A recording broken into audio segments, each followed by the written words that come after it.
Hey, hello everybody. Yes, it is Thursday. It is 9, so of course it's UK Cowboys time. Welcome everybody. This week we've got double Scottish with us again, the Iron and the Brew, joining us, and a man. All of you who've been watching with UK Cowboys know that this guy's been on the show so many times, he's now got a British accent. We have from Blogging the Boys, Mr. RJ Ochoa. How are we doing, sir? It's great to be with you guys. I do consider myself a dual citizen at this point, although when it comes to the Olympic Games, my loyalty lies with the red, white, and blue. Yes. But great to see you all. Happy game day. We made it through another off season, and it's nice to be here. Do you realise, sorry to throw the spanner in the works, RJ, you do realise the UK flag's red, white, and blue as well? Yeah, but they don't get referred to as the red, white, and blue, so we don't. No. It is what it is. Yeah, yeah, but it's good to see you again, happy and smiling, although it feels like I've been talking to you loads anyway, because at the moment, Blogging the Boys, in terms of content, have just exploded. I was talking to you in the week. Daily podcasts with boys talking, girls talking boys. You've even got a Spanish speaking show now. I was going to say as well, if you need a Welsh speaking show for all the Welsh speakers in America, just give me a shout. Well, you know what? Maybe maybe this is a conversation for a different time, but maybe we figure something out, get you guys on there once a week. We can always, figure out a way to make things happen. Obviously, everybody knows the Cowboys are America's team, but you guys are living proof that extends well beyond the continental United States. The world's team, mate. It's the world's team. World's team.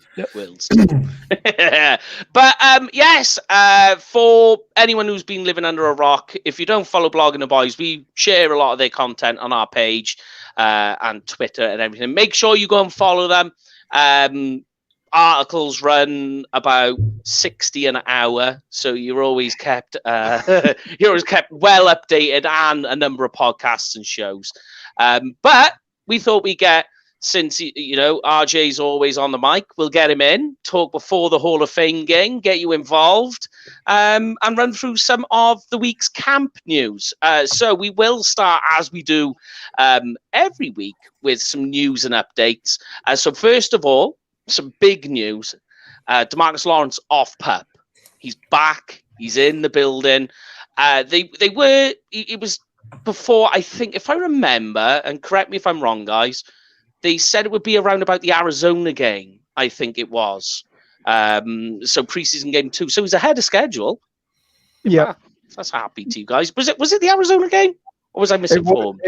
You weren't going to see them you weren't going to see him at Oxnard at all. It was meant to be as soon as they got back to Texas. So yes, it would have been after the Arizona game. Yeah, I thought it was. Obviously, the other one as well, the big one, which we haven't covered yet, is Dak out with the shoulder injury. Mike McCarthy came out, made a comment, said, we are being conservative. We just want to make sure that this doesn't turn into something bigger. Dak has come out as well, said he feels fine. At this stage, though, with the Hall of Fame game and everything else going on, I don't know what you reckon, RJ. Smart move? Something I've thought a lot about in the last 8 or so days since the muscle strain first happened. That was a really long, 30 minutes or so when Dak had run off the field in Oxnard. We were kind of waiting word. But I've been thinking a lot about his press conference when he celebrated his new contract. And he talked then about how he realizes the financial commitment that the organization has made to him, how he realizes he's extremely important to the team. Obviously, he was injured, trying to pick up a first down with his legs. And so, I don't know if Dak is, if it's 3rd and 6 and he's running for a first down in the middle of the third quarter, is he going to put his body on the line, things like that. And so I have to believe that has, influenced the way he thinks. And so if he felt some sort of, something even 3% off, I don't, Dak isn't. I'm not worried about Dak's chemistry with CeeDee Lamb or Michael Gallup, and so it's definitely worth erring on the side of caution. But you're right, Mike. With Hard Knocks, and then starting next week and the Hall of Fame game tonight, he's the biggest story in the NFL. He's something that everybody wants to talk about and make a big deal over.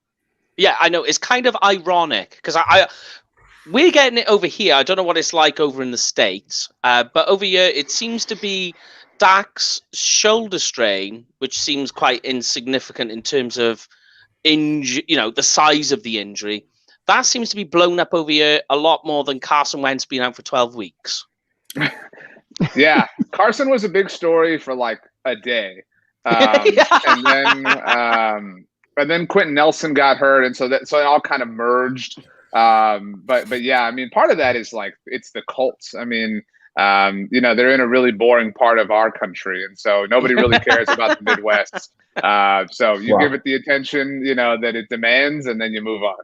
You gotta wonder if somebody's put the Colts decals on the wrong way around and all the lucks falling out of the horseshoes is. Well, I have seen in some news, Andrew Luck's turned around and said he's considering unretiring. We knew that was on the cards. We knew that. Yeah. Kind of ironic, but there we go. We'll move on from that because we're not the Colts podcast. We'll move on for now. Amari Cooper, he made a comment 100% with his ankle. Again, I think this is more of a move where let him rest, Hall of Fame. There's no point in rushing things.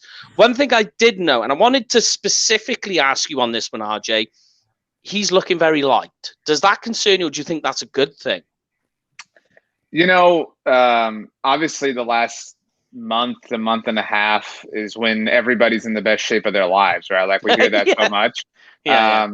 But in the case of the Cowboys, like I kind of believe it. Zeke Elliott showed up in great shape. DeMarcus Lawrence in great shape. I mean, a lot of these guys really did seriously show up in great shape. And so I buy that there's something there. I mean, Amari is an incredible route runner and obviously knows his body very well. I mean, I'm not a physical therapist or a physiologist or anything like that, but I wonder if that even that extra minimal weight, influenced pressure on his ankle or things like that. And so, it seems purposeful. And Amari is a really thoughtful person, and so I can't imagine he would lose weight for no reason, unless there was a specific purpose behind it. Yeah, that was more of in terms of, is it a good thing? Because we always hear of Amari Cooper with foot injury, ankle injury, turf toe. There's always something with the lower half. So playing lighter, does that perhaps, like you say, is that purposeful for a reason, which is more of a medical reason? But that was something that stuck out to me. Another one I wanted to ask you about is Tyron Smith, tendonitis on the elbow. People are saying it's not a problem. Other people are saying he might be ready for week 1. What are you getting over there? What's your insight? You're in depth because you're very deep on this. I think it is. I mean, he's entering his 11th year in the NFL and he's 30 years old. I mean, so to say he's old is ridiculous, but he's old, in terms of NFL experience, and he's a huge person, and so those types of things happen, and so I mean. It's unideal, right? Like you would love for him to be incredibly healthy, and obviously he had the surgery, and you hope that kind of puts away any of those issues. But I mean, at that point, at that stage of your career, you're going to get creaks, you're going to get aches and pains, and so I just kind of chalk it up to that. And I think that you're going to deal with that all season long. Like you're not going to be in this pristine shape of health, from weeks 1 through 17, which is why the depth at tackle is so important. Yeah, 100%. And when we're looking at what we had last year, although an entire year for the undrafted free agents playing tackle is going to obviously bode well for them in terms of their development, there's still not Tyron Smith. Yeah, it will. Inseki missed time last week too, and so it's a little fair to be a little bit hesitant there. But you're right. I mean, I think an underrated part of last season is that Brandon Knight and Terrence Steele. It's so rare for undrafted free agent tackles, let alone young tackles, to have that much experience starting in the NFL. It'll be nice for them to get some looks in the preseason. But yeah, I mean, I'm not looking forward to the game or games that Tyron Smith misses. And unfortunately, I would assume that he's probably going to miss some time at some point just because that's where he is in his career. Yeah, exactly. I'm with you on that one. In other news, Greg Zuerlein with the back, still question marks for tonight's game. we have a punter doing the kicks, so he's double kicking, which is just a complete and utter nightmare. But luckily, it's just the Hall of Fame game. What can we say? It's the full package. Mm-hmm. Yeah. He very much could be, especially if he lays the wood on a punt returner. Then you've got a triple threat. Chauncey Golston, hammy, still out. But on some good news, Jordan Lewis is back from injury. Michael Gallup is back from his fence flip. And Tristan Hill was seen working rehab on the field as well, which is some good news. And also, in some other news, we asked you this week on our vote, who do you want to be wide receiver 4 going into the season? And it was voted with 55% of the vote. They want to see Cedric Wilson take the wide receiver 4 role. So very interesting. So the week before, by the way, RJ, we asked, who do you think cornerback 2 will end up being? And with a very large piece of the vote, it was Kelvin Joseph. I think that's a little optimistic, if I'm being honest. I would love for that to be the case. It's so hard to do what Trayvon Diggs did last year. And come in and contribute right away. And it's so hard for those opportunities to even be there. I mean, we all believe this team has a high ceiling this year. And if they're going to be playing some really important games, I don't know how much I trust a rookie cornerback out there against some of the better quarterbacks in the NFL. Yeah, especially when you think week 1. What I'm looking at is just week 1. And you look at that wide receiver / tight end core, you're just like, oof. That's that beyond that, then you can start figuring it out. But week 1, whoosh. But yes, that is our news and updates for now, guys. Make sure you get involved with us. Send us your comments. We see them flying in, so keep them coming. Let us know where you're watching from as well for the Hall of Fame game tonight. For people in the UK, just to give you a little insight for people over in the States, we are staying up to watch it. It kicks off here at 1 o'clock in the morning. It's going to be a nice sleep. I'm going to be absolute shattered tomorrow. Lots of caffeine tomorrow. What? So hold up. What time is it kickoff for each of you? So Mike, for 1 a.m. for you, Paul? 1 a.m. All of us 1 a.m. All of us. Okay. Yikes. I respect it. I respect it a lot. I know I ask you this all, but what's the routine like when it ends? Do you go to bed right away? Like, do you need straight to bed? But because I feel like I would need like an hour to kind of lay in bed on my phone and decompress. I mean, there is that. Yeah, I kind of do that. Especially if it's like, like those close games, like say the Falcons Cowboys game last year with the Watermelon. That finishes, and me and Paul, we pretty much stayed up, and it was like 6 o'clock in the morning. 6 o'clock in the morning we stayed up to. And I had to start work at 7, so I was just like, oh well. Yeah. So do you take a nap before? Is there a pre-game nap? Okay. Yeah. And I had work in 2 hours time as well, and I was like during the day I was just like, right, and then Mike phones me again after his work. Says like, dude, I am still tired after that game. I was like, dude, I'm not just snoring on the phone and all stuff. So yeah, we had some really unusual conversations that day. Yes, we did. When you get sleep deprivation from it all, it does get a bit. But normally, if they are playing, like the late game or the Monday night game, I go to bed like 9 o'clock and set an alarm so I get at least like 3-4 hours sleep, maybe. And it also depends as well. If the Cowboys are losing by a significant amount in the fourth quarter, like they were last year, then it's like, okay, I can go to bed early on this one. Right on. Interesting. Well, I hope you guys have had some dinner already, I guess, because a little bit late there. So yeah. The red wine. Desperado. There you go. But what we'll do is we'll run through some of the camp news for this week. Then we'll get into the Hall of Fame. Talk about Jimmy and Drew as well. Drew, who's been on this show as well. I know you've spoken to Drew a couple of times as well, haven't you, RJ? Yeah, he jumped on with us a couple of times, and we had him on a little bit after he was announced as a Hall of Famer back in February. So really excited to see this weekend, see all the speeches. It's going to be a lot of fun. Yeah, long overdue for Drew. Very much so. Yeah, I mean, pretty much any Cowboys fan was pounding the table for him. We were doing it on our Facebook, sharing various videos and clips because he did deserve it. But let's get into some of the camp news. So I wanted to start off with the offensive line because last year being a bit of a problem. The one thing I wanted to know, we'll get back to Connor Williams for the Hall of Fame. I know it's Connor Williams center, Connor McGovern at left guard. That's looking spicy. I don't know if you guys have seen it. What are you making out, RJ? Because at the moment, Connor McGovern for me is the fastest riser in that offensive line.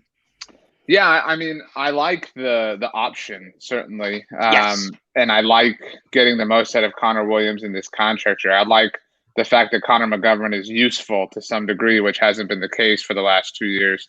But so I think it ultimately comes down to who's better between Tyler Biadasz and Connor McGovern, because that's what you're doing, right? Like you're moving this around. And so that I'm fascinated by. I mean, I really would love to see Connor Williams play center, even if it is the preseason, in some real action. I mean, but I'm not opposed to that combination. It's not like the Cowboys spent a top pick on Tyler Biadasz. I mean, it was a 4th round pick. Granted, they traded up to do it, but if they're ready to move on from that, I mean, but what I'm not a fan of is look, we have to play the whole season out, so maybe they're just focused on that. But okay, we're going to go Connor Williams at center here. Then what happens in the summer or the spring when he's a free agent? Then you're going to go back to Tyler Biadasz next year. So, I'm a fan of different, combinations, but I'm anxious to see one kind of set itself in and be permanent. Yeah. Go on, Lorne, you go. No, I mean, obviously our sort of backup plan of maybe signing Joe Looney is fallen by the wayside now that he's retired from the NFL after 3 weeks of running, 3 days of running wind sprints up at New York Giants. And obviously you saw that the New York Giants took Jason Garrett's new T-shirt too literally and started to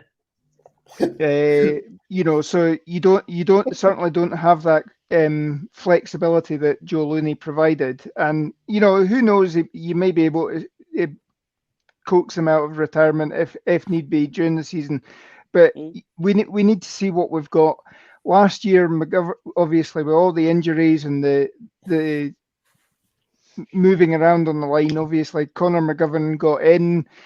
It was only his 2nd year, obviously. First year he spent all the time injured and never got to play. This is going into his 3rd year now. He was serviceable. In fact, I was actually quite impressed with him in some of the games last year when he was called on. And I thought there would be a competition with Connor Williams and Connor McGovern this year for that. If not for the starting guard, then certainly for the swing guard and possibly the backup center as well. So it's interesting to see that they're using Williams more at the center as a backup opportunity, because obviously McGovern's played center in college as well and probably had the would have had the easier transition as well. But we just have to see. Obviously, you hope that you're not going to have the turnover on the offensive line at all this year, or certainly nothing as bad as last year where we had 15 different combinations. Yeah, I think it was 15 combinations. I think that's the right number. Yeah, we had the highest amount of combinations within our offensive line than any other team. Pretty sure. Yeah, but the good news is Lyle Collins has looked good this week, and I don't know if you've seen Tony Pollard in a week making a run. Maybe the largest hole he could have enjoyed going through that offensive line. The man leading the way, Zach Martin. So it's good to see that guy's on top form, in particular form. Now, last week we talked about CeeDee Lamb being a highlight reel, and that he's going to heavily feature on Hard Knocks. By the way, on the news of Hard Knocks, make sure after you watch Hard Knocks, you go and join Blogging the Boys, which is a little bit of news, because you're doing straight after the show, after the episode of Hard Knocks, you're reviewing the show straight away. Yeah, that's right. I've really enjoyed different television shows that have done that, Walking Dead when they used to do Talking Dead, or Game of Thrones had a bunch of those. So our goal is to be something like that. As soon as Hard Knocks ends, we'll jump on. I'll be part of those. Meg Murray, who I know is a great friend of y'all's, will be part of those as well. So hopefully we have some fun things to kind of discuss. Hopefully no drama. Hopefully just really boring storylines is what we're rooting for over the next month or so. Hopefully, yeah. Yeah. I have said that. I want very minimal drama, and I want people at the end of it all to go, you know, that Dallas Cowboys Hard Knocks, it was really boring. Yeah, I think the highlight of drama is like the Ezekiel Elliott. How long did it take him to find his room? Have you seen that today, clip? Yes, I saw that. yeah. I think we're going to have the problem though here in the UK that I think it's being shown on Sky on Thursday nights at night at this time. UK Cowboys time. UK Cowboys time. And I think that as a result, Game Pass will be blocked out until after that's been on. Yeah, it's certainly been the case the last couple of years, so we won't get to watch it until Thursday nights. I don't know. So you won't get many UK followers, RJ. I won't. How does HBO Max work there, though? I mean, technically we do not get it due to the country, the regions restrictions. Yep. But there is a way. There's always a way. Yeah. Paul strikes me as the guy that has all the hookups and all the ways to find a way. Yeah. Like we have spoken before when members of 105 The Fan have been on. You know, the people who work over there. You can't get it in the UK officially. Oh, interesting. Right on. Well, if any of the UK government officials are listening, we would never, ever cross any of those lines. Never. No, of course not. And anyone from CBS as well, because they own the rights. But one of the things, talking of CeeDee Lamb has been the highlight. I want to say this week, the highlight for me has been Micah Parsons. I don't know what you guys think. That if CeeDee Lamb owns episode 1 on Hard Knocks, it's going to be Micah Parsons this week. The guy has been everywhere. I will do a quick rundown, synopsis of some of the points I've made, but I'll let our special guest, RJ, take the floor first. What do you think on Parsons this week? Because it's been incredible. I mean, you know, he's seen such a rise with Cowboys fans because I feel like so many people were down on him, not because of who he is or was, but because the background, because of the background, because he wasn't Patrick Surtain, because he wasn't J.C. Horn. It was a hard thing to adjust to. And so I do feel like he has been as advertised. He has been the player so far throughout camp, given that is the context. And that, you know, that's really exciting. I mean, he does seem like a positive step in terms of revamping this defense, like a necessary step, like a necessary core. You know, the fact that he's part of calling plays and things like that. I mean, you know, we all would love, I think we would love to see Leighton Vander Esch and Jalen Smith ball out of their minds this year. Absolutely. But I think we're all also mature enough to say that might not be the most likely thing. And so if the Cowboys were going to take Micah Parsons, you know, to me at least, he would have to be much better than the two of them because he would have to justify, you know, cashing out and going in a new direction. And so he's done that. And so that's just now. So that's really exciting. I'm hopeful that he plays a little bit tonight because, I mean, I think we forget too. I mean, he opted out last year, so I mean, it's been a long time since he played competitive football. Yeah, he wanted to try to get some game time, but it's kind of funny that you mentioned the first thing I loved about Michael Parsons was even way before the draft. I think there was this one particular meeting that was him, Patrick Surtain, and all that. It's like, and Surtain, I think, says, "I hope Dallas drafts me." It's like, why the hell would they want to draft you? They need me. It's like that to me is the attitude I love about Micah Parsons. He's like, no, they need me. I'm going to go there and make things happen. Here's the thing that people aren't talking about that you haven't seen written is one of the reasons people were down on him was, as RJ said, the background, the hazing and everything else. We don't need to go into details, but a lot of people were talking about that as being an issue. since he's come into Dallas, I've heard nothing but great things about his character. Everybody talks about how good he is as a person. And you think, well, there you go then. There's one problem gone. And then, as RJ says as well, if you've noticed, he's been wearing this week a helmet with a green sticker on the back. Yep.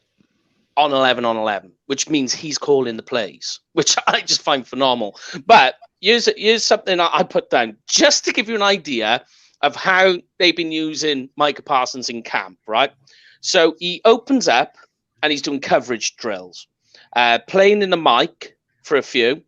He goes off, does some pass rushing drills. He comes back in, plays as an outside linebacker against the offensive tackle. Goes back out, comes back in, plays back at the mic, but he's blitzing from the middle linebacker position. Goes off, does some coverage drills, then comes back in and plays the Sam. That was just one practice. Yeah, and all the while the drills are being done on one of the other fields as well, so he's having to commute between the two fields that's as well. I mean, if he had a step counter on him, he probably racked up, the most number of steps in camp.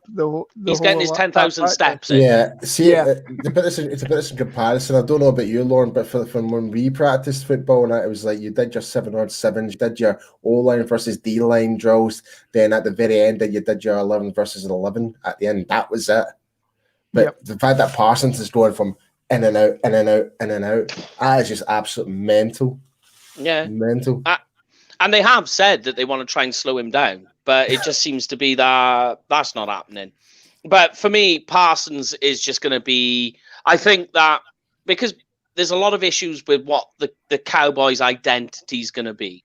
And I think a lot of it is going to revolve around Micah Parsons, Trayvon Diggs, and Randy Gregory. They're going to be the staple, I think, where they try and establish what their identity is going to be.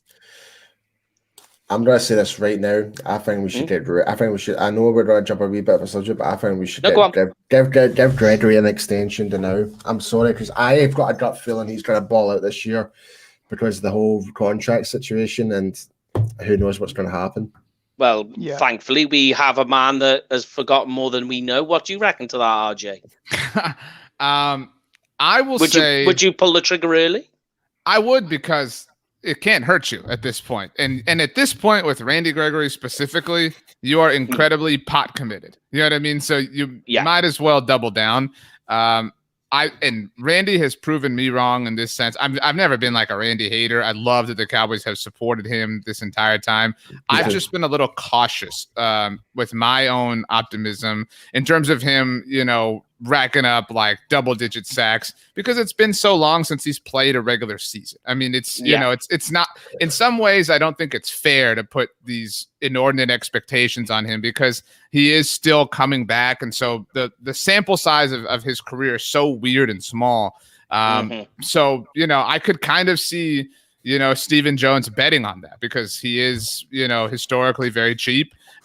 He's a friend of UK Cowboys, and so Stephen is the best. But I mean, I could see him saying, you know what, we'll be able to sign because right now you're right, Paul. They'd have to pay it off of a lot of potential, and I get that. And there's I can understand the argument either way. This is one of those unique situations for me.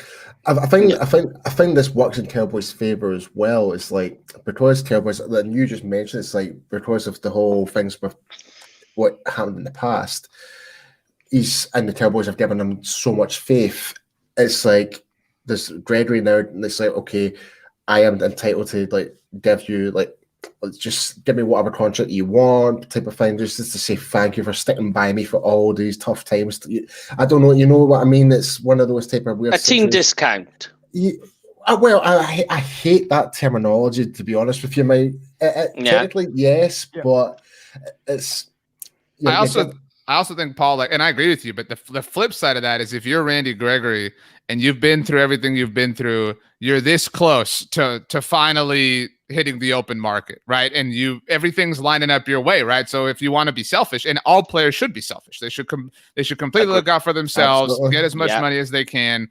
And so if I was Randy Gregory and I really, I was dominating at camp and everything like that, I was, owning Tyron Smith, whatever, I would say, you know what, I am willing to bet because not in a bad way, but I mean, this organization has shown me a lot of love, and I do feel like I have that to potentially fall back on. I agree with DJ Dog 31, who's joined a lot of our live streams, by the way. Shout out to them. He's everywhere. Yeah, that's a legend. The Cowboys did wait on Dak, and it costed them a lot of money. And you would think that Stephen Jones, who said this offseason that the biggest regret he had was not paying Dak earlier. You mentioned, the stalwarts on defense. You mentioned Randy Gregory and Trayvon Diggs.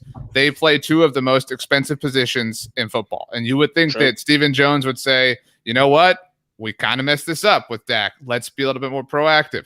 But I do understand wanting proof of concept because it's been so long since he played. And I'm hopeful that he proves everybody who's believing in him, which includes myself, to be right. It's such a unique situation. There really is no precedent for him in this case.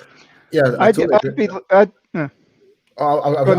just going to add on top of this. Whenever, when he was featured in the game, he did either way make some impact. Either it helped the other defensive end not get as much double teamed, or ever he would still get tackles for loss or whatever. And that, the prime example, and I still use this as a good reference, was the Tampa Bay game a couple of years ago, where he completely destroyed Jameis Winston, completely demolished him. That was his first game back with no little training, access into the facility whatsoever. He still came in and absolutely obliterated that whole offensive line and destroyed Jameis Winston, and that was him coming back. Then after that, it was back on the suspension list after that again, and it was just like, what'd you do here? Do we keep him? Whatever, all that discussion. Now we're in this position now. He's now cleared. He's got a full training camp. I'm just really excited to see, especially if he's trying to get game time as well. So sorry, Lord. Sorry, I cut you off there, man. No. I mean, all I was going to say is I'd probably open negotiations with him now, but, not look to sign a deal until sort of middle of the season when you know how he actually is factoring in. Obviously, we want to get him signed before he hits the open market, and he's registered 14 sacks this year or whatever, and then obviously the price goes up. But at the same time, yes, Randy's going to be looking for the more money.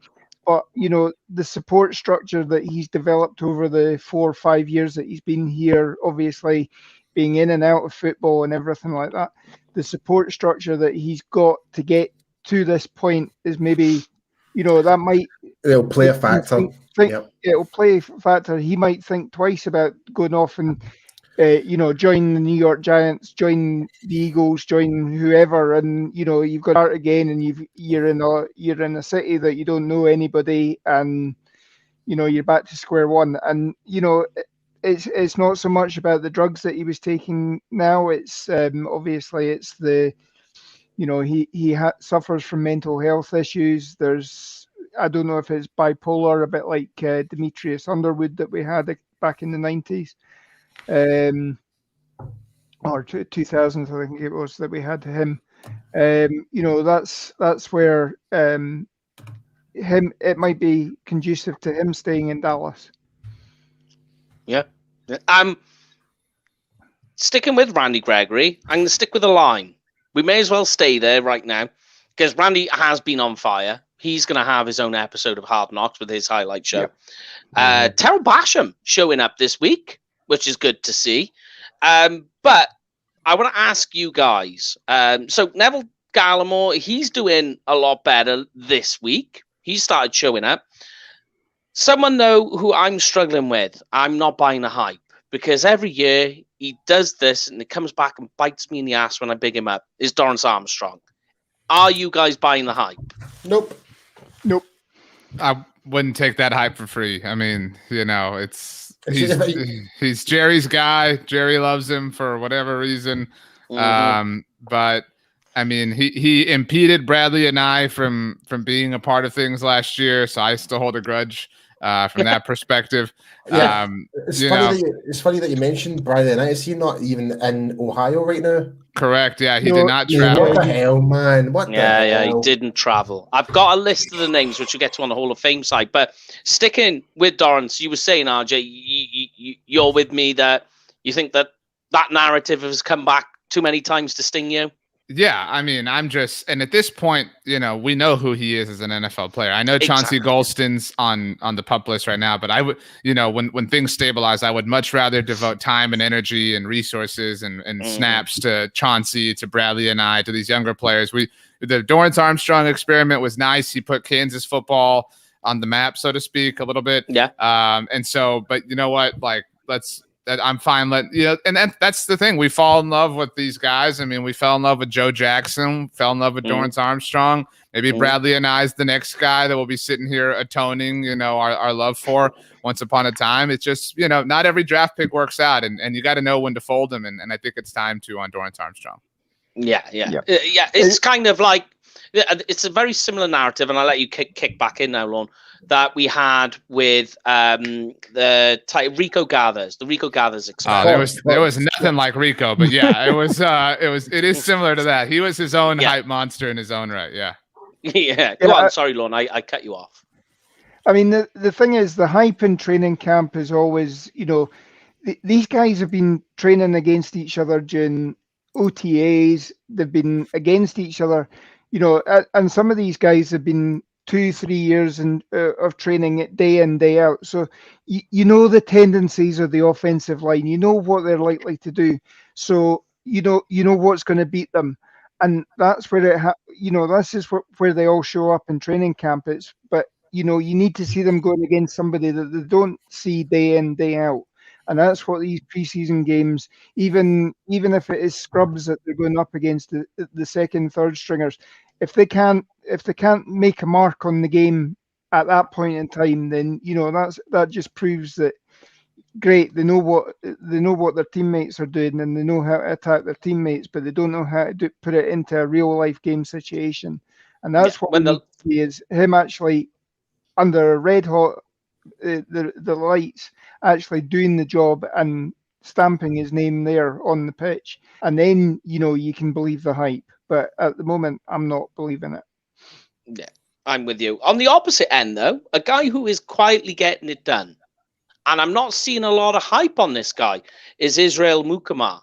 This guy is making a few waves, and we'll talk about the Hall of Fame game in a minute.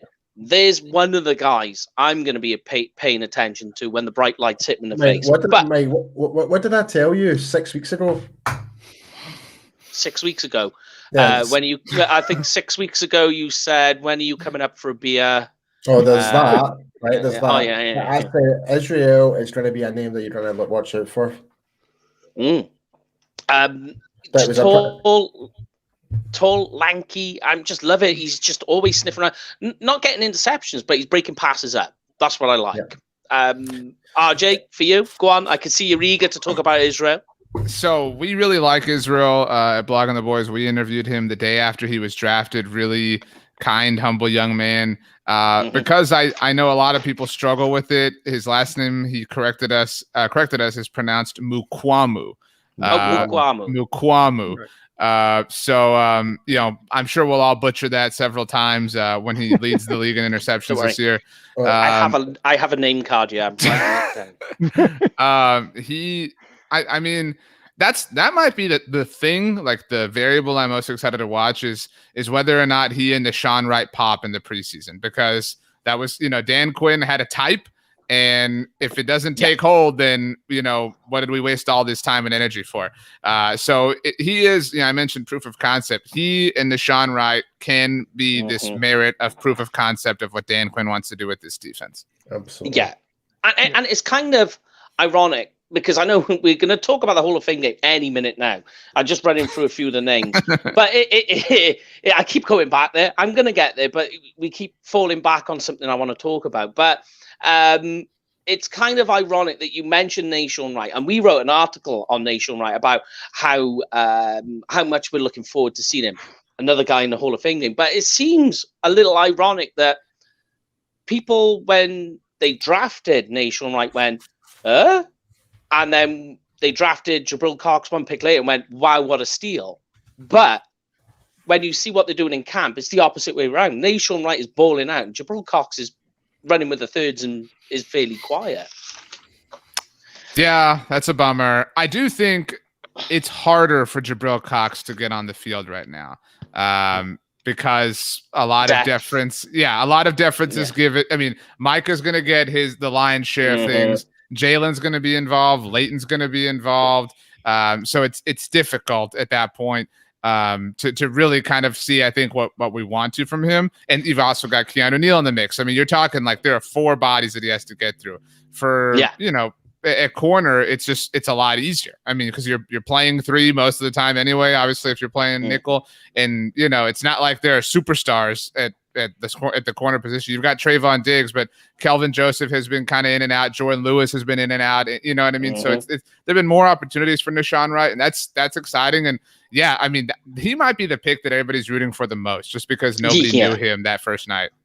And it shuts everyone up because he's just done nothing but good things since he's jumped in.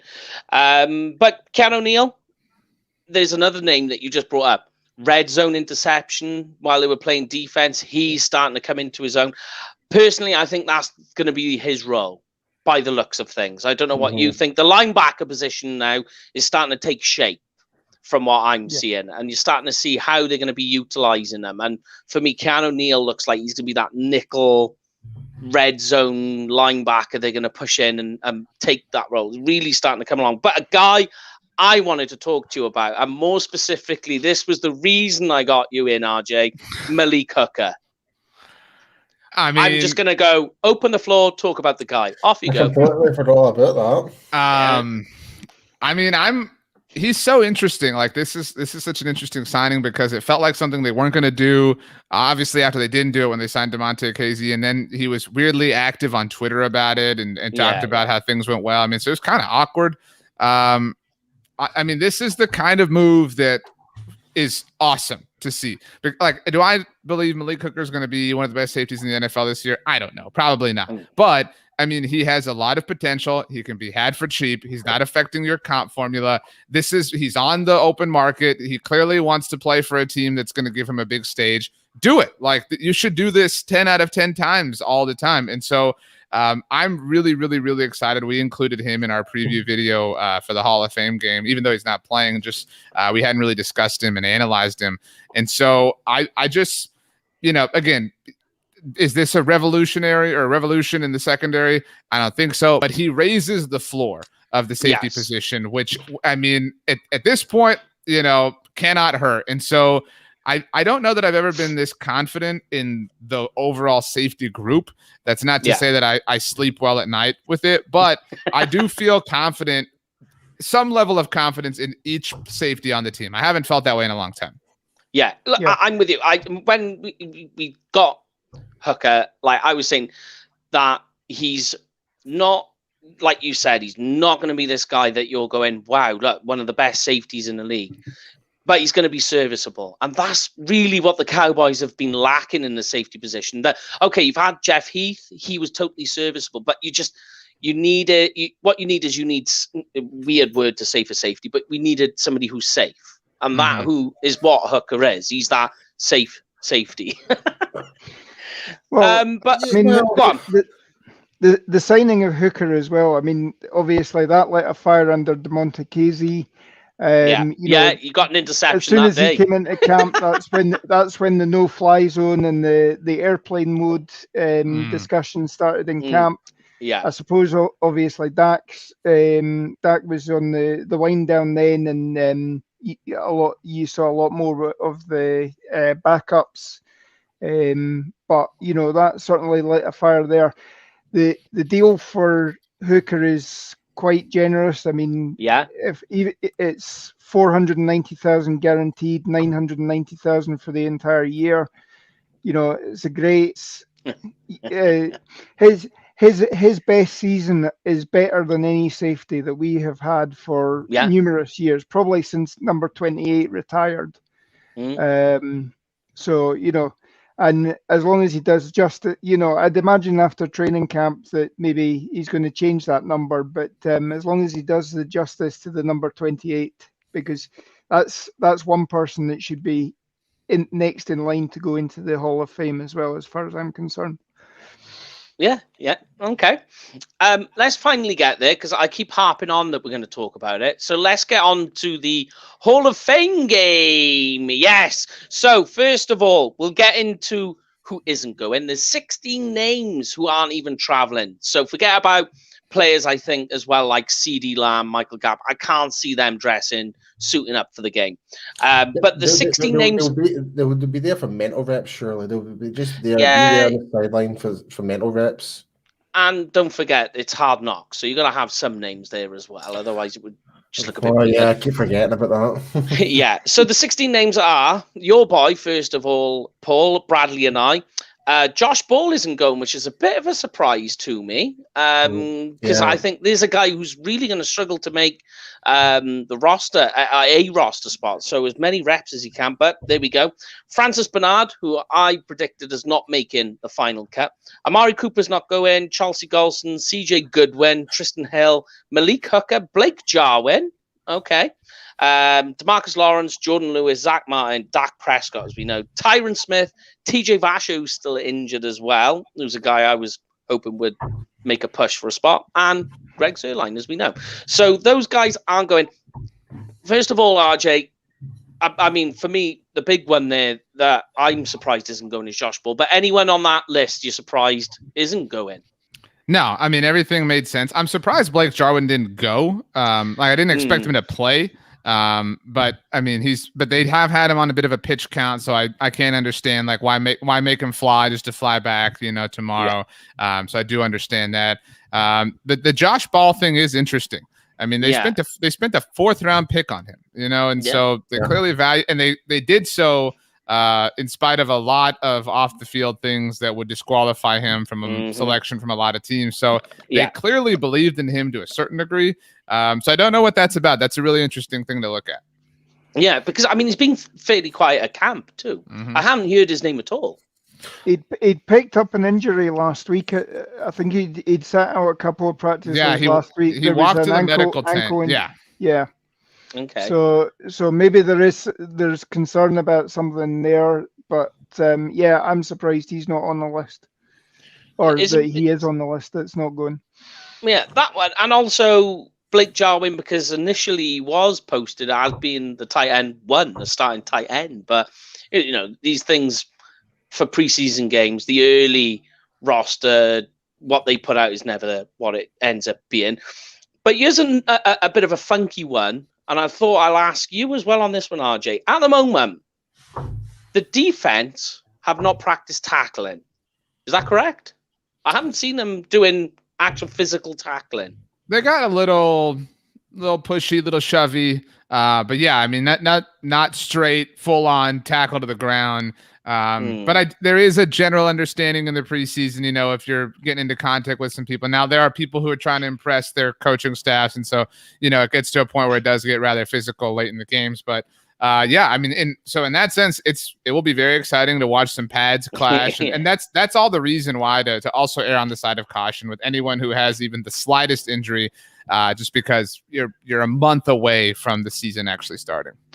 Yeah, because that was the one that popped out to me. I was like, they haven't actually done and they're going into a game. They're going to a game, and they haven't actually done any tackling yet. So I think that's going to be quite interesting. So I wanted to give you guys some Hall of Fame game names to watch. For me, the guy straight at the top was Nashawn Wright for me, and Israel Mukwamu. There we go. See, I wrote it down. Thank you very much. Yes. The only other guy I put down is Nick Eubanks, Kelvin Joseph, and Maurice Kennedy.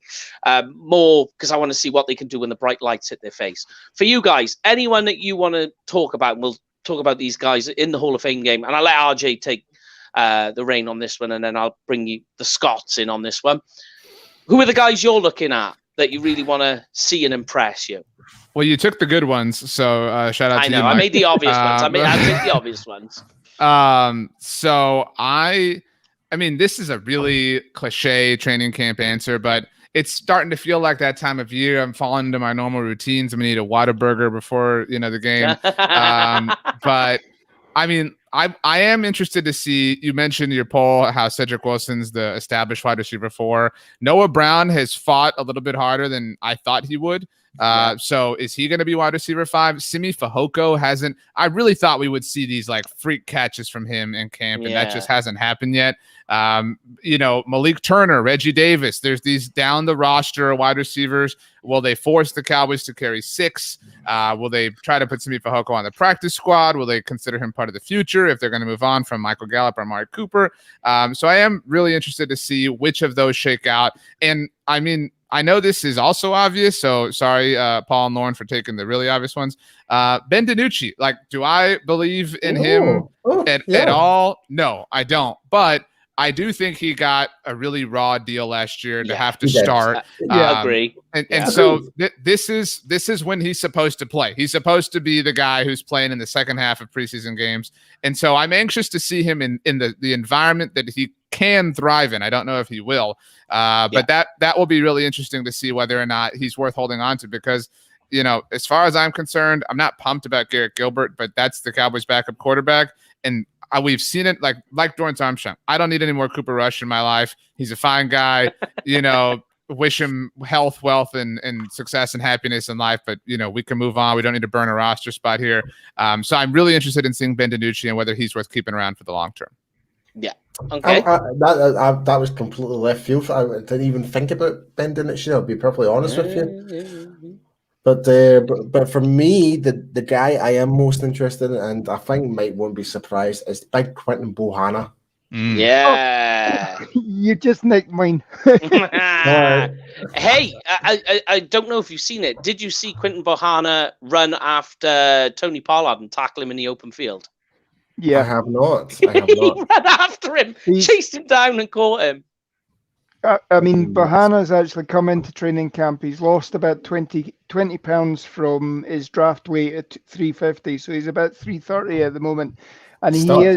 I liked 330. Yeah. I like 330. Yeah, he certainly doesn't look like a 330-pound guy. I mean, you saw the photo that we did last week of the Tyron and shirt looking off, stripped back. He's looking ripped there. Bohanna must be right next to him. That he's doing everything that's been asked of him. Yeah. Dan Quinn has said in his press conferences that Bohanna is going to play in just about every base package that they've got to see what he can do. This is somebody, and there was a podcast I was listening to this week that they'd actually said McCarthy had been. That was it. It was camping out where Will McClay was on with Shannon and Nate. Yeah. And Will McClay had been looking at him since last October. So he'd been on the radar since last October. Mike McCarthy had come in to talk to Will McClay about something, and they'd both sat down and watched it then. So I want to see him. I want to see him step up. As RJ said, I want to see how the backup QBs go. DiNucci, last year, asking him to go against Fletcher Cox, and that, the Eagles were on a downturn last year, but I mean, that defense was still there. That defense was still keeping them in the games. So to ask somebody, again, I said the last time I was on, it's a bit like that first series where you see steaming Willie Beeman come into any given Sunday. He's running about going, "Oh, I don't know what the hell's going on," and that the strange sidearm passes that we had. But see how he gets on in these games.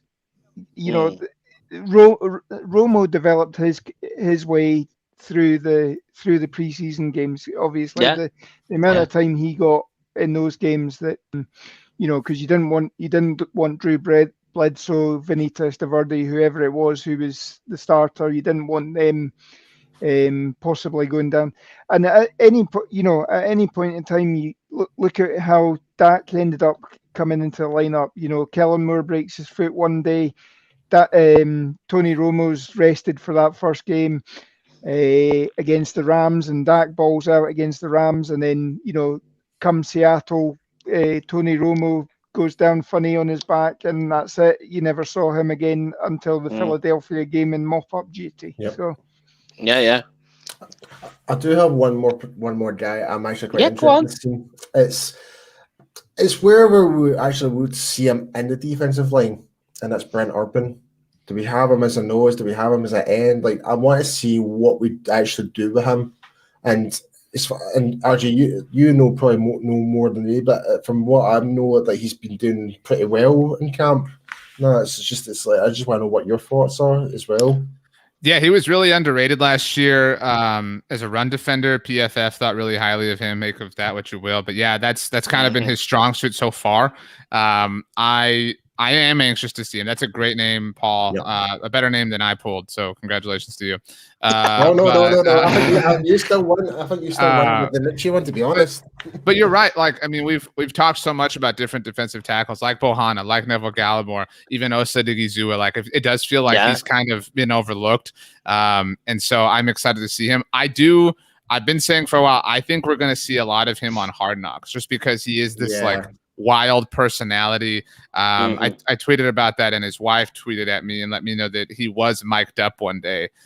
So and so you might get your wish, whether it's tonight or Tuesday night or next Thursday night, for the people in the UK who follow the law. You'll get to see him one way or the other. Yeah, and I said that based on like the way they're going to utilize him, which is still mad to me, and still looking at the roster on the defensive line, I think Brent Irvin, by the time the season finishes, will have the highest snap count of all the defensive linemen. I could see that. It's very possible. Mm-hmm. I mean, the rest of the bodies are just so young. I mean, they need that veteran presence there, and he's somebody who's been there and done that. Yeah, I kind of feel like Urban's going to be that utility guy for the D-line. He'll fit in wherever you need him to be there, but it's for someone to step out, if you know what I mean. Mm-hmm. Like, whoever the Tyrone Crawford role. Right. Yeah, like maybe not necessarily like, but with Tyron, it's like he was fixed in one position one season, then he had to bulk up for it if he was to move to D tackle and lose weight back to D end again. I don't see that being with the situation with Brent, though. Like, but yeah, in seasonal Tyron Crawford moves. Yeah, it'll be interesting to see. It'll be interesting to see. Yeah, and I mentioned the guy as well, Jabril Cox, because we just haven't seen much of him, and he's this guy. I really need to see what he can do. I really need to see him. Kelvin Joseph again, because this guy now has started making a push for the cornerback 2 position. That third cornerback, second, is just completely up in the air. And I think stick the bright lights on, put the TV cameras in their faces. Let's see how they manage it. The cream will rise to the top. Yeah, if they can deal with the lights and the interviews and all the media, then sells it. Yeah. So the last thing I wanted to finish with on Hall of Fame, because there's a couple of unsung heroes. So for me, first of all, Joe Witt Jr., Al Harris, the defensive back coaches, I think they're getting overlooked completely with what they're doing with the defensive backs and the way that they're preparing them. Unsung heroes right now. It's funny that you mentioned that. I mean, no one's actually made any discussion about the new coaches being brought in and what type of job they've done. Because all we're seeing right now, we're seeing interceptions, we're seeing breakaways from disrupting the wide receivers. We've not actually mentioned anything in regards to giving credit to these coaches, what they've done so far. So the positional. But again, it's Canberra. When we see it against a different team in terms of doing the scouting and all the what we expect from this other team that the Steelers for tonight. Yeah, So it'd be interesting to see, but yeah, from till now, the coaches have done a really good job in terms of playing the philosophy what Dan Quinn wants for what his backs want to do. So yeah, because you got to remember Dan Quinn brings in the concepts, but it's up to the position coaches to really get with the players and do it. So they're the important ones, really. But you mentioned Dan Quinn, and RJ, you made a comment about this week. So I want to get what your pros and cons are. That Dan Quinn has opted to sit in the booth and call the games from there. Now, we've seen Mike Nolan do the same thing, and halfway through the season flipped the script on that and went down to the sideline. But what are the benefits for Dan Quinn to be up in the booth calling it from there? I mean, I think the benefits are organization. It's a lot easier to have his call sheets and all the material he needs, way more accessible to him, perched up there as opposed to, running around. And there are pros to being down on the field, right? Like you can get in people's faces, you can talk to them one-on-one, et cetera. But I mean, the true adjustments are happening at halftime anyway when they're in the locker room. And so it's not like he's not communicating with people. And to your point, Mike, I mean, he has position coaches that he trusts to work with, them on different things that they're working on. I think that Dan Quinn is really wise and really astute. And so, the perspective of being up in the booth is certainly valuable. Seeing what the Cowboys are having to deal with on a regular basis is something that, can serve as a fruitful thing. I think I prefer, just like generally speaking, coordinators to be on the field, but I have really loved everything Dan Quinn has done. He said all the right things. He seems to be doing all the right things. So if he wants to be in the booth, I'm totally down to trust him in that capacity. Yeah, it was just something that you talked about, and I thought, I get you, because obviously, we're going to know, but to get it out there, especially for the UK audience, what's the difference between a guy sitting in the booth and being down on the field, the pros and cons to it? And I thought, I'll bring that up as a little bit of input for people. But yeah, for me, I'm more of a guy where I want to see my coordinators down on the field. But do you think as well, because Mike McCarthy spoke when he took on the job with the Cowboys about using analytics a lot more, do you think a lot more happens with that in terms of swaying the defensive coordinator when he's up in the booth, because he's right there with it? Maybe. It's so hard to have things to learn to yield data during a game, like in a super quick turnaround fashion. But I think it is easier to no pun intended, coordinate what you want to do when you're up there and you can have your source material, et cetera. I just think that it lends to a more studious sort of, and then, by the way, Dan Quinn's walking into the stadium on my television right now, looking sharp. You got to be a different level of dude. He's got a full up button shirt that he didn't even tuck in. You know what I mean? Like, if I didn't tuck in a button up shirt, my wife would kill me. So I mean, Dan Quinn is a different level of confident than I am, but yeah, I think, and I think that what's interesting is he's been patrolling the sidelines for a long time as a head coach. So he clearly feels that he is at his best here and he can offer the most here. And so in that sense, I'm inclined to trust him. And I'm excited to see but I do think, and last year was so broken. I think whatever you decide, you have to stick with it. You can't just, the middle of the season flip flop back, like go from one to the other. You have to decide, you have to make your bed, you have to lie in it. Yeah, I'm with you there. See, for me, I totally agree. I think, like, for me, I do like the idea of Mike Long, because you can get the overall view perspective of what you can see in the field rather than seeing it from the sideline, when you're only seeing, like, the more up close you find, the more distorted of your view. You might not see the back, the furthest away cornerback, what he's doing. Whereas if you're in the overall view, you can actually get a better outline to make readjustments more quicker and effective and pass that on to your positional coaches. Whereas I think the problem with maybe last season is, like, our positional coaches were not doing their job properly as well as Mike Nolan. So, but I think what you're saying, RJ, is, like, I totally agree. Like, for him to be in the head coach position for all those years, and if he feels as though he could be more effective being up there, I am fully supportive of that, 100%. Yeah, I think so as well. I mean, there have been coaches, that have always been up in the box. You don't, that way when you're down on the field, you're not getting involved. You're not getting angry when a referee throws a flag or something like that because of a ticky-tack call. You're not listening to somebody bitching about on the sideline about them not getting playing time or something like that, or having an argument with other players. You're not getting involved in breaking up arguments within possession groups. It's pure and focus. You're basically allowing your positional coaches to actually focus on dealing with their groups and actually then report back to him, and vice versa. He's getting to see everything that's happening on the field rather than waiting for it to come up on the Surface tablets or whatever it is that they're using.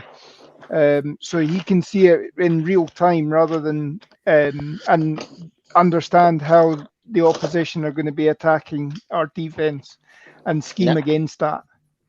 Yeah. So I mean, if you go back and look over the years, there's probably equal number of defensive coordinators on successful teams who have been on the sideline as have been up in the box. I think Belichick at one point was mostly in the box type coach. I could be wrong, but wasn't the defensive coordinator for the Bucs this season? Was he not mostly in the booth this year? I would have to go and check that. I'm not entirely sure. Because I think the last couple of games I did saw he was in the booth. I'm pretty sure, especially leading up to the playoffs. So, but it just comes to. I think it is more down to a preference, but either way, I think it does really have its advantages when you're the coordinator. It means, if you're a coordinator, you're trying to see the overall spectrum of your defense and pass the information on to your coaches and set the plays.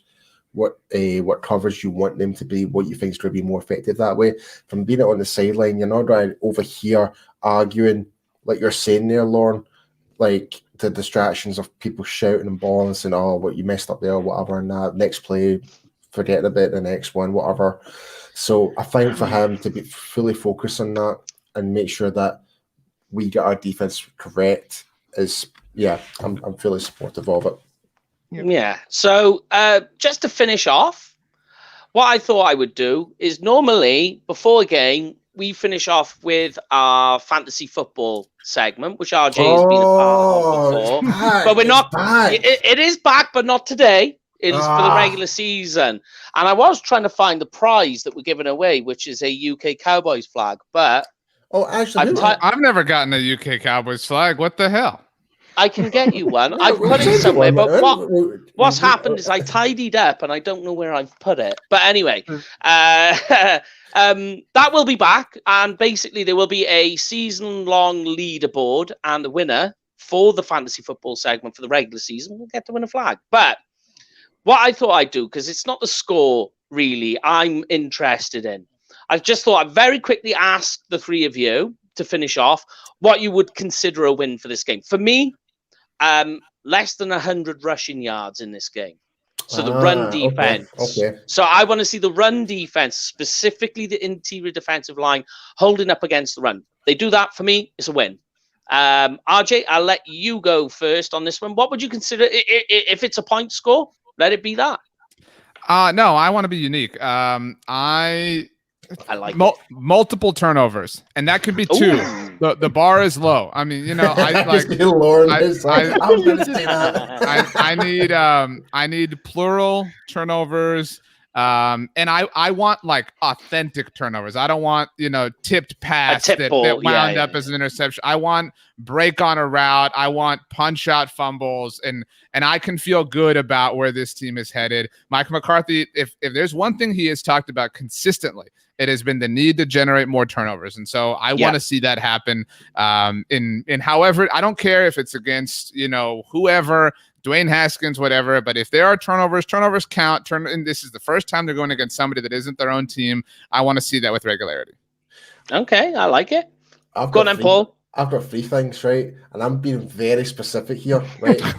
Very specific, right? So RJ mentioned about the turnovers and stuff, but mine's is just going to be pass breakaways. I'm looking for at least 10 in the game, at least 10 pass breakaways, right? 5 tackles for loss and 3 sacks. Okay. All right. Maybe we'll hit the lotto too, Paul. Specific. Go on, Lauren. We're giving you a chance to recover on your answer. So give us your answer then, mate. Well, Paul's just lambasted me as well with that. Well, you were going for 10 pass breakups, 3 sacks. No, 5 tackles for loss. 5 tackles for loss. More. I certainly want to see something out of this defensive line, the front 7. I want to see pressure generated at every opportunity. Yeah. So, I want to see the quarterbacks having to throw on the run. I want to see running backs having to duck and dive to try and even get back to the line of scrimmage. I want to see guys like Bahana and Urban and what have you in that backfield causing absolute mayhem.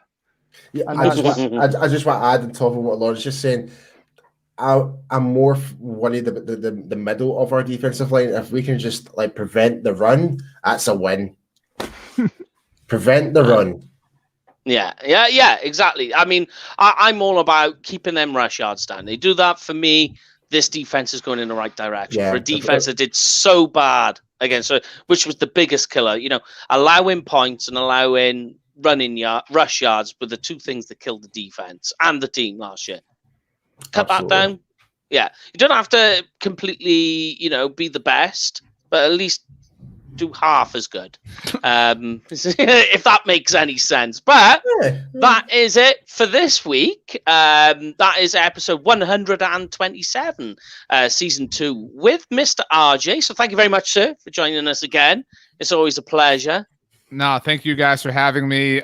Really happy that football season's here. Happy that this world and this job and this life has led us to being friends. Really excited for this season and what it has in store. And really just really hopeful to make some fun memories, share some good times, have some good laughs. Go to sleep angry, just experience the whole thing. And hopefully it ends the way we all want it to. 5 a.m. punching my bed, either distrusted or happy. Yeah, that's it. Phoning RJ, sobbing quietly and just going, I'm going to bed. What we'll do as well, RJ, if you want to send us your address, we'll send you a flag over, dude. We'll send you definitely. A flag, we'll get y'all some Blogging the Boys gear as well. Oh, hell yeah. We'll figure things out.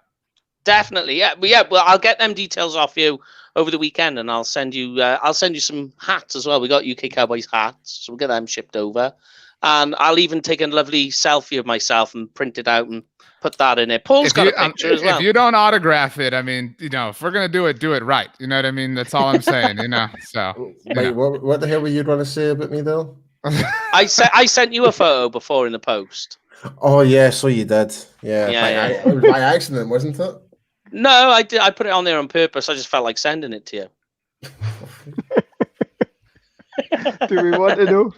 No, you don't. No. It was just for, I don't know, whatever's. But yes, that is this week's show. We're going to let RJ pop off now because he's got some Hall of Fame good enough to get on with and to do some typing up ready before the game, and we'll do all the sponsor shouts here. But thank you very much, RJ. We'll get you on again in the season so you can join in, and we'll get some more news and tidbits out of you as the season breaks. But thank you very much for joining us again, mate. We'll speak to you in the future. Of course. Thanks a lot, guys. Y'all be well. See you later, RJ. See you, RJ. Legend. Yes, Absolute so legend. that is it. Yes, he's always a leg end, and we will pay the bills here. So if you're going to a game this year, make sure you book it with Cowboys Experience. They have the game day tickets, packages, and tailgate parties for you. And of course, if you're going to the book it with them, use the discount code UK Cowboys, because what happens? You get free stuff. That's right. That's what it's all about. And the best things in life are free. Yeah. So unless mosquito bites are for free, and they're not really the best. So I'll take that away. What the hell are you going with that? I don't know. I really don't know. I just felt like kicking that in. But guys, Hall of Fame game tonight. Make sure you watch it. Tell us where you're watching from as well. Give the show as well a like on our page and Twitter and all the rest of it. Because go on, man. Don't forget, normally for every game that we do on the UK Cowboys Facebook page, we have a discussion. Yes. So you can leave your comments during the game, what you think about the game. Get the comments in. It's been a really popular addition. We've been doing that for God knows how many, since Lauren and Jamie started the group. So many years. Over 7 years now. And as well, in the season on Twitter, for people who struggle, we actually do a play-by-play as well. That's right, on Twitter, yeah. A play-by, so you get it all going on all at once. But like I say, we'll give you some more news on the fantasy football side. There's a little segment we kicked in last year, and we'll do it again, but with a leaderboard. points scored for if you get it right. And yeah, we'll kick that in, and I'll try and find wherever the hell I put that. I don't know. I give up. Anyway, yes, that is it from myself. And to finish the show off, from Lorne, from Paul, guys, I'll let you finish the show, and we'll see you all again next week. Cheers, guys. Have a good one, and go Cowboys. Have a good week, guys.